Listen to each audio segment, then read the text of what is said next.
Il n'y a personne au monde qui sache raconter autant d'histoires que Ferme-l'œil. En voilà un qui raconte bien.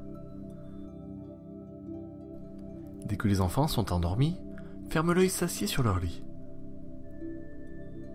C'est qu'il est joliment vêtu. Il porte un habit de soie, mais d'une couleur qu'il est impossible de dire. Il y a des reflets verts, rouges et bleus, suivant le côté où il se tourne. Sous le bras, il tient un parapluie. Il l'ouvre, orné de belles images, au-dessus des enfants aimables. Et alors il rêve, toute la nuit, les plus charmantes histoires. Nous allons entendre maintenant comment Ferme-l'œil vint tous les soirs, pendant toute une semaine, visiter un petit garçon qui s'appelait Hjalmar. Voici les 7 histoires qu'il lui conta, puisqu'il y a 7 jours dans la semaine. Le lundi. « Écoute un peu, dit Ferme-l'œil le soir. Après avoir fait coucher Hjalmar, je vais faire ma besogne. » Et alors toutes les fleurs, dans leur peau, devinrent de grands arbres qui étendaient leurs longues branches jusque sur le tapis et le long des murs, si bien que toute la chambre avait l'air d'un magnifique bosquet. Et toutes les branches étaient couvertes de fleurs, et chaque fleur était plus belle qu'une rose.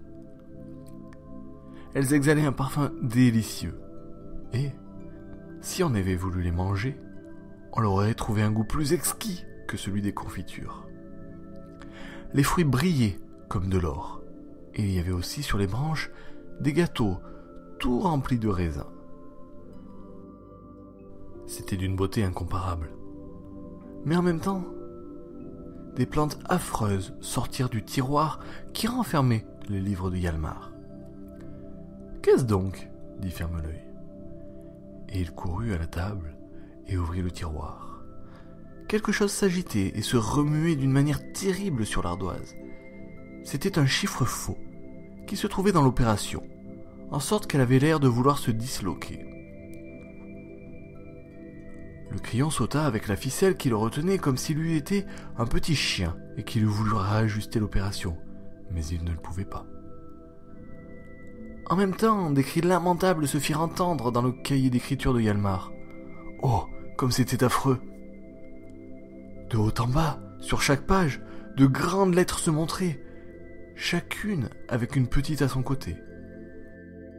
Elles avaient servi comme modèle, et auprès d'elles étaient d'autres petites lettres qui croyaient avoir une mine aussi présentable et qui avaient été tracées par Hjalmar.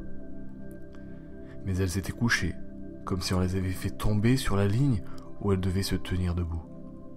« Voyons, tenez-vous ainsi, dit le modèle.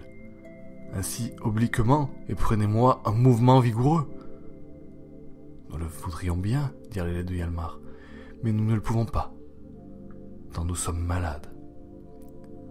En ce cas, on vous administrera un remède. Oh non, s'écrièrent-elles, en se redressant si vivement que c'était charmant à voir. Pour le moment, je n'ai pas le temps de raconter des histoires, dit Ferme-l'œil. Il faut que j'exerce ces gaillardes-là. 1, 2, 1, 2. Et il s'exerçait. Ainsi les lettres qui finirent par peindre une position aussi droite et aussi gracieuse que celle du même modèle